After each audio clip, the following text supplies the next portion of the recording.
All right, peace and blessings to you all.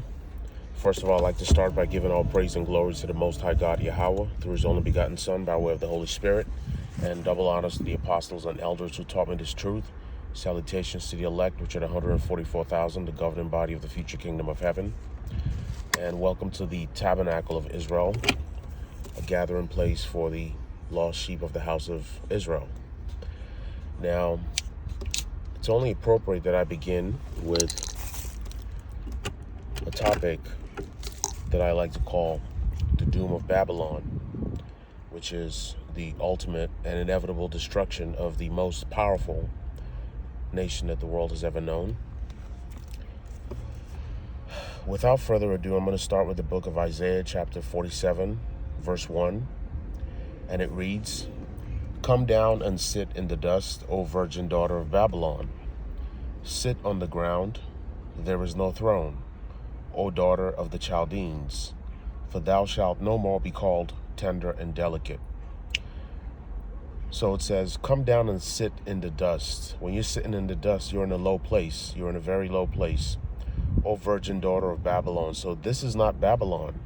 This is the daughter of Babylon, the virgin daughter of Babylon. It's referring to this Babylon as a virgin, meaning that it, in some ways, it is untouched, but it's not in a way that as though she is pure, but because she is Babylon, so she's not pure. She's wicked ultimately, but she's a virgin in the sense that she has never been attacked or in a major way or subdued and so on and so forth. So it says, come down and sit in the dust, O virgin daughter of Babylon. Sit on the ground. There is no throne. See, sit in shame. There's nothing for you. You have no future. There is no throne. O daughter of the Chaldeans. The Chaldeans are the sorcerers, and the Chaldeans is just a name for the modern day sorcerers and witches and wizards, warlocks, and monthly prognosticators and so on and so forth. There's soothsayers and just these sorcerers and Freemasonic Jesuit type creatures, if you will. For thou shalt no more be called tender and delicate, because these are the people, these are the entities that rule the virgin daughter of Babylon. This most powerful nation that the world has ever known is run by the Freemasons and the Jesuits and so on and so forth. Verse 2, Isaiah 47 and verse 2, take the millstone and grind meal, uncover thy locks, make bare the legs, uncover thy thigh, pass over the river. So it's essentially the prophecy from Isaiah is telling the virgin daughter of Babylon that there is great hardship for you, right? Take the mill and grind, take the millstone and grind mill. You're going to be put to labor. Uncover thy locks, right? Uncover your hairs. You get ready to get to work. Make bare the legs. In the ancient days when the women, when you went into the villages, you would see them pounding whatever their yams or their paste or tomatoes or whatever it is that they were pounding their grain or whatever to make their soups or whatever. They would have to uncover their legs, uncover the thighs, right? Make bare the legs, uncover the thighs, pass over the rivers. Thy nakedness shall be uncovered, your shame. It says, thy shame shall be seen.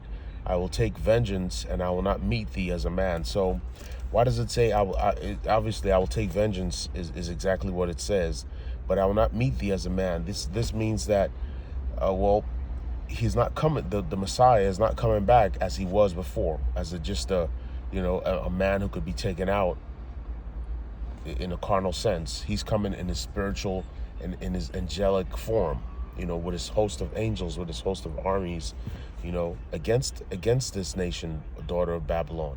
And ultimately, it's referring to a specific, in this instance, it's referring to a specific country, the greatest nation that the world has ever known. You figure that one out, okay?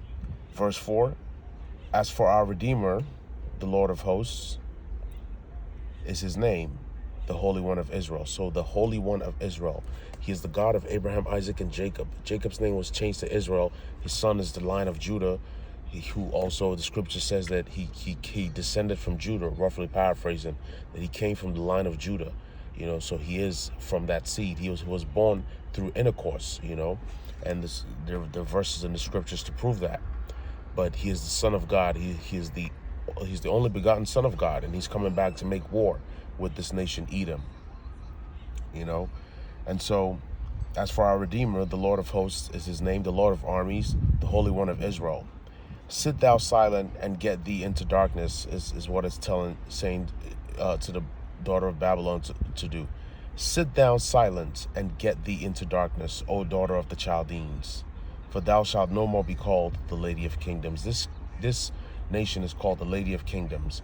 You know, this nation, this great nation that the greatest nation that the world has ever known, is called the Lady of Kingdoms. It's essentially the capital of the world.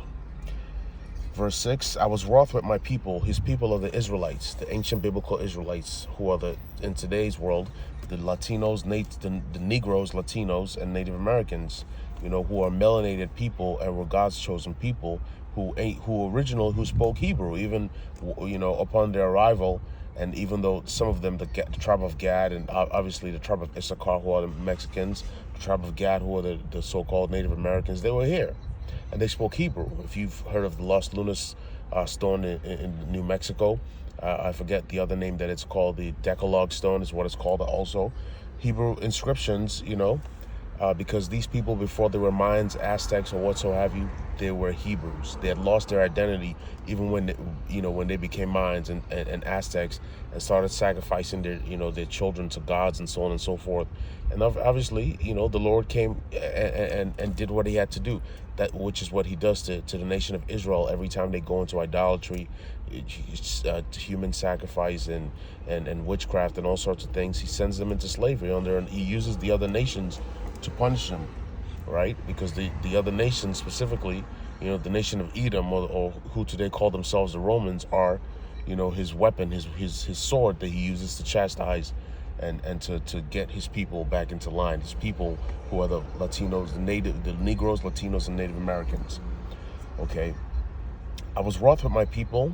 I have polluted mine inheritance. The Lord's inheritance is to specific people who he created to be at the top of the hierarchy as far as races are concerned, to rule the earth and to dominate it.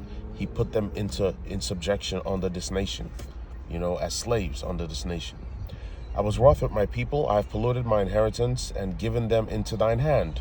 Thou didst show them no mercy. Upon the ancient hast thou verily laid thy yoke. So, you know, essentially, the so-called Europeans who enslaved us, our people, we're not supposed to take it to the extent that they did, you know, to the extent of using our skin for leather shoes and belts, and feeding our children to, you know, using our children for gator baits and just, you know, the brutal hangings and you know, just the dragging of the children of Israel, the princes of the Lord behind trucks and all sorts of things that they did and continue to do.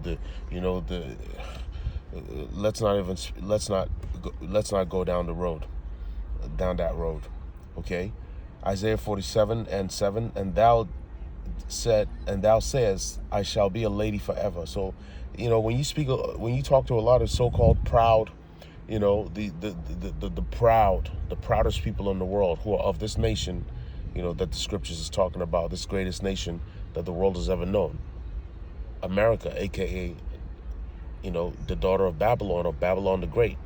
They're very proud. They can never believe that, you know, that war would come and that, you know, a great devastation, you know, is on its way. They can never believe that. It's even, you know, it's just hard to fathom, you know, for most of them. And thou sayest, I shall be a lady forever. So thou didst not lay these things to thine heart, neither didst thou remember the latter end of it.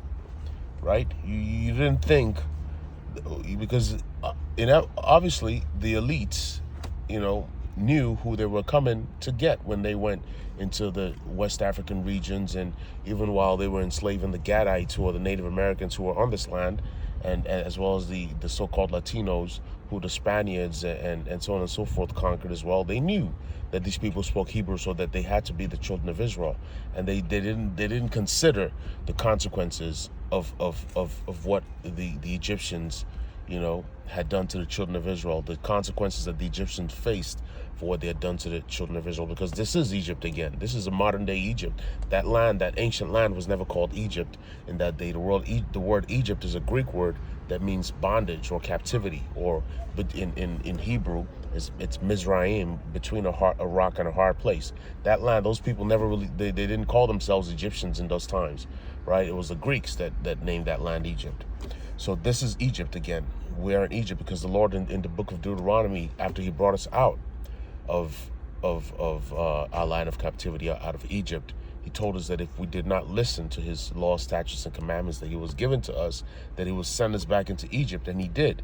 On ships. He said he would send us back into Egypt on ships. The ancient Israelites never went into Egypt on ships. They went into Egypt walking in from the land of Canaan, and they came out when the Red Sea was parted. But this new Egypt, is Babylon the Great, the daughter, the virgin daughter of Babylon, who the Lord put his possession, which are his children, the children of Israel, in the hands of who the Lord put his possessions in the hand of, and they didn't show it. They showed no mercy, and continue to do so, and continue not to. Our people get gunned down in the streets, by the police, over policing, and you look at the mass incarceration. It's just a modern day form of further enslavement of the children of Israel. And you can go into, they commit all the crimes and this, and that's not true. It's just, it's over policing, and over, the term I'm looking for. I just can't think of it right now. Just throwing the book at our people, and just harsh and unnecessary, unjust judgments, draconian measures against our people at the smallest infraction. But I want to look real quickly at the book of maybe Jeremiah is another good one. Let's say Jeremiah 49. Even though I didn't finish Isaiah 47, I didn't go through all of it, but let's just look real quickly at the book of Jeremiah, chapter 49. Let's start at verse 10.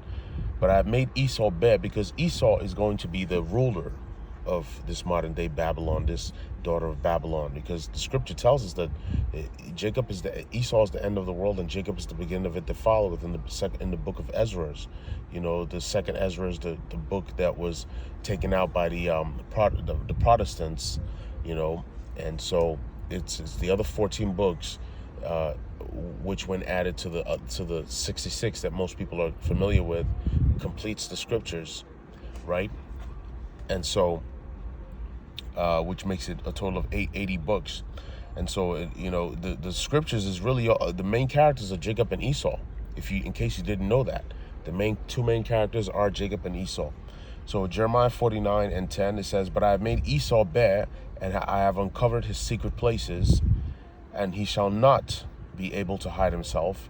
His seed is spoiled, and his brethren, and his neighbors, and he is not." So Esau, the nation of Esau, is the progenitor of the nation of Edom, which are the Romans. The scriptures is telling us that their seed is spoiled, and that inevitably, as the book of Obadiah 1 and 18 tells us, that they're going to be put away. The book of Obadiah 1 in general, it tells us that they are going to be done away with after they serve their time in slavery, because they poked the Lord in the eye by putting his people in slavery.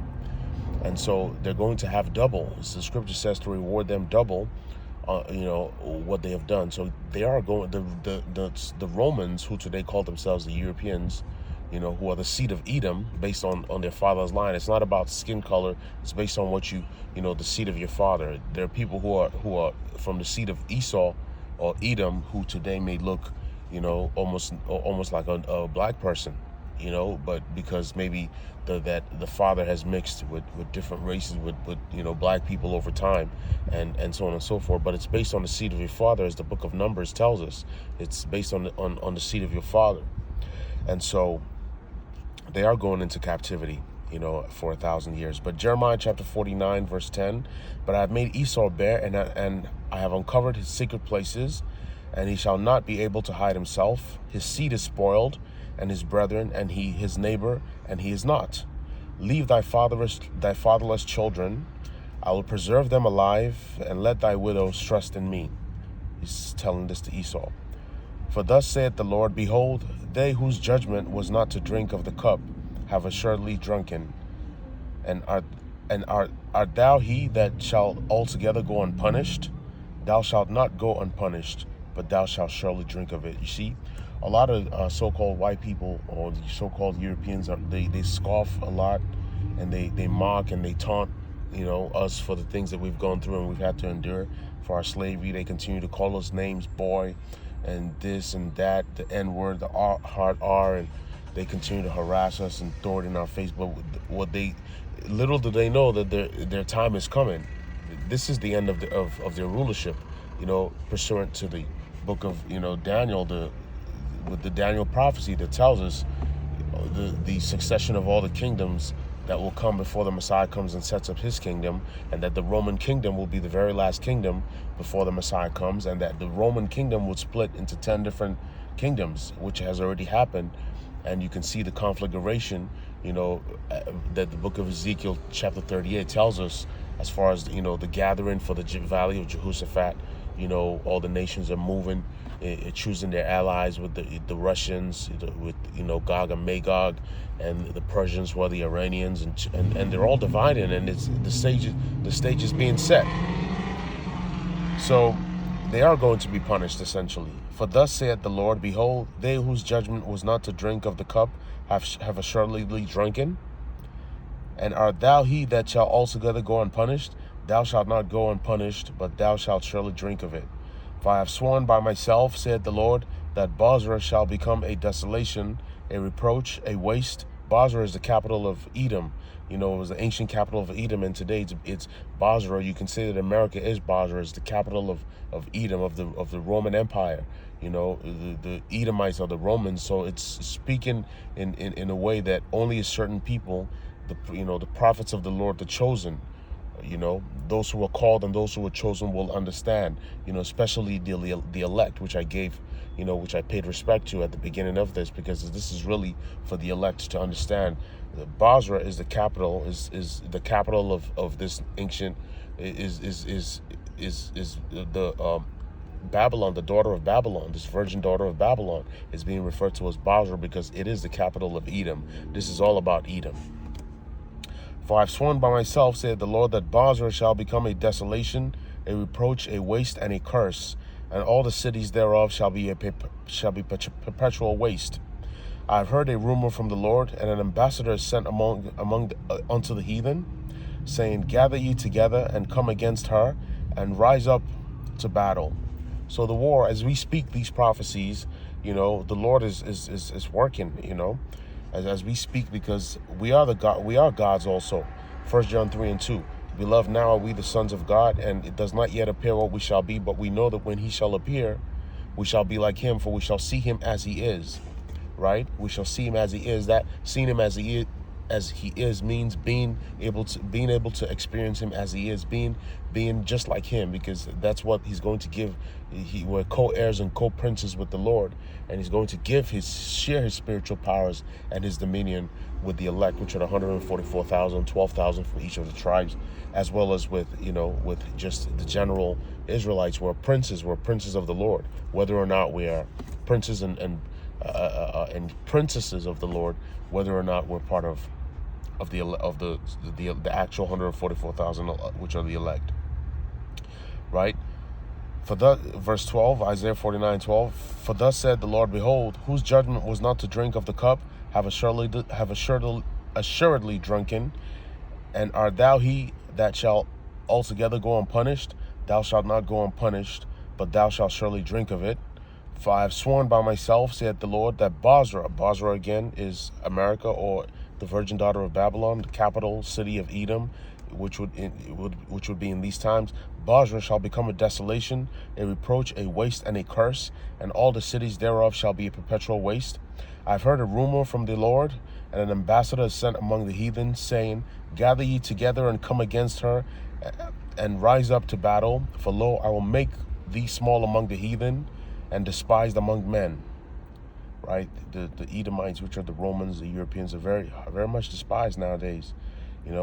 Thy terribleness hath deceived thee, and the pride of thine heart, O thou that dwellest in the clefts of the rock. In Edom, in Bozrah, They dwelled in the clefts of the rocks, and they still do. In the high mountains, which are today the equivalent of the skyscrapers and so on and so forth. Thy terribleness hath deceived thee, and the pride of thine heart, O thou that dwellest in the clefts of the rock, that holdest the heights of the hill.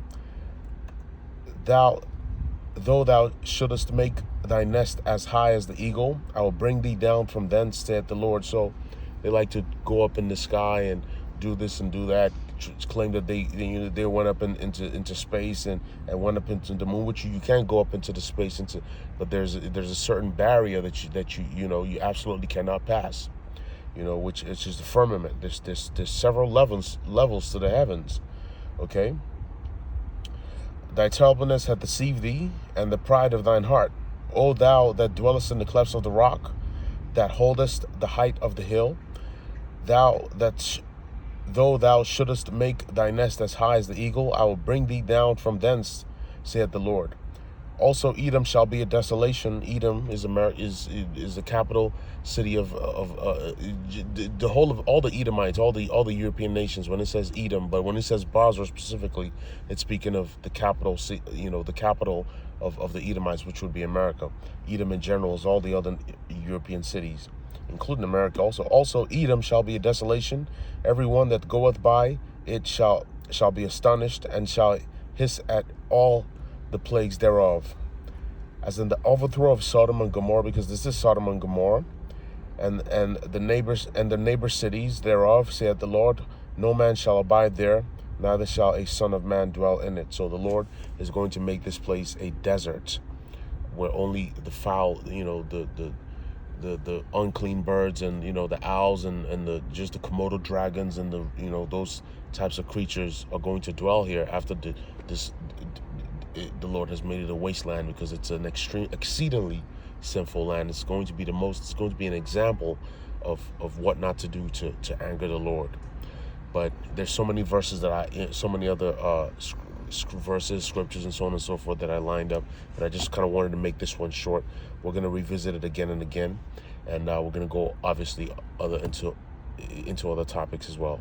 But for now, I'll say peace and blessings to you all of you all. Shalom.